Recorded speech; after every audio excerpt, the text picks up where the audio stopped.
Dahanu road Nashik railway होणार। तर या रेल्वेमुळे नवीन प्रोजेक्टमुळे कोणकोणाच्या शेतातून जमीन जाणार, कोणत्या गावातून ही रेल्वे जाणार आहे, असे बरेच जणांचे प्रश्न होते। तर या विषयावर मी एक मागे मित्रांनो व्हिडिओ बनवलेला होता, तुम्हाला माहितीच असेल। तर हा नवीन प्रोजेक्ट होणार डहाणू रोड नाशिक रेल्वे, मागे व्हिडिओ बनवलेला होता। तर त्या व्हिडिओमुळे बरेच जणांचे पोटात दुखायला लागलेलं होतं। कोणी बरेच प्रश्न असे केलेले होते, कॉमेंट भलतेच असे तसे केलेले होते की तू दादा असं का हे बोलतोस, तसं का बोलतोस। तर मी मित्रांनो एवढं खरं बोललेलं होतं, आपल्याला विरोध नाही आहे, हा नवीन प्रोजेक्ट होणार तर चांगली गोष्ट आहे, विरोध नाही आपल्याला आहे मित्रांनो, व्हायलाच पाहिजे। तर या नवीन प्रोजेक्टमुळे बरेच जणांना बेरोजगारांना मित्रांनो रोजगार भेटणार आहे, कामे भेटणार आहे, व्यवसाय धंदा वाढेल। तर चांगली गोष्ट आहे, हा प्रोजेक्ट व्हायला पाहिजे। मी एवढं खरं बोललेलं होतं मागच्या व्हिडिओमध्ये की आता ज्यांच्या जमिनी जाणार आहे, आपल्या गरीब शेतकऱ्यांच्या आदिवासींच्या जमिनी जाणार आहेत, म्हणजे ज्या जमिनीतून ही रेल्वे नवीन प्रोजेक्ट होणार, तर त्यांना त्याचे बदले जमीनच द्यायला पाहिजे। असं पुढच्या पिढीसाठी आपल्याला जो पैसा देणार आहे तो पुरणार आहे का, टिकून राहणार आहे का, मी एवढं खरं बोललेलं होतं।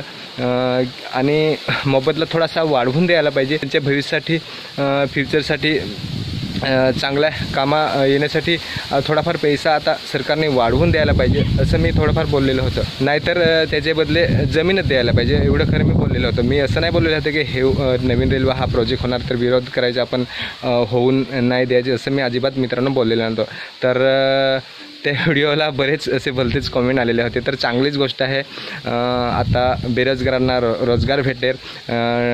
डहाणू रोड नाशिक रेल्वे होणार तर तिकडच्या लोकांना काम वगैरे जॉब भेटत नाही ना, ते आता मुंबईला आपल्या पालघरला कामाला येतील। आता पालघरला पण रोजगार तर फार वाढणार आहे, आता वाढवण बंदर वगैरे होणार तर तुम्हाला माहितीच असेल। तर एवढं काय मी मित्रांनो बोललेलं होतं। तर चांगली गोष्ट आहे, ही नवीन रेल्वे व्हायला पाहिजे। आता मंत्रालयाने मंजुरी दिलेलीच आहे, आता यावर्षी उन्हाळ्यापासून सर्वे होईल मला वाटतं कदाचित।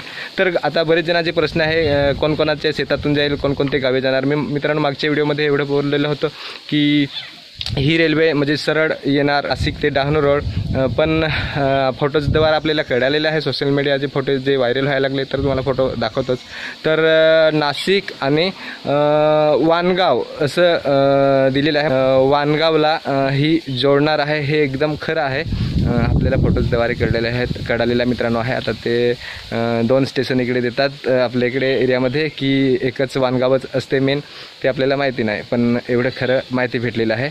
तर आता सर्वे होणार उन्हाळ्यापासून तरी कदाचित मला वाटतं नवीन सर्वे होईलच, मंजुरी तर दिलेलीच आहे। तर कोणाच्या शेतातून जाणार हे कन्फर्म मी सांगू शकत नाही मित्रांनो। तर हे रेल्वे नवीन प्रोजेक्ट व्हायला पाहिजे, आता रोजगार भेटेल, भरपूर वाढेल, बेरोजगारांना काम भेटेल। तर बस एवढं काय बोललेलं होतं। तुम्हाला व्हिडिओ आवडल्यास नक्कीच लाईक करा, चॅनलला सबस्क्राईब करा आणि कमेंट करून सांगा। चला मित्रांनो, पुन्हा एखाद्या नवीन व्हिडिओमध्ये भेटूया, बाय।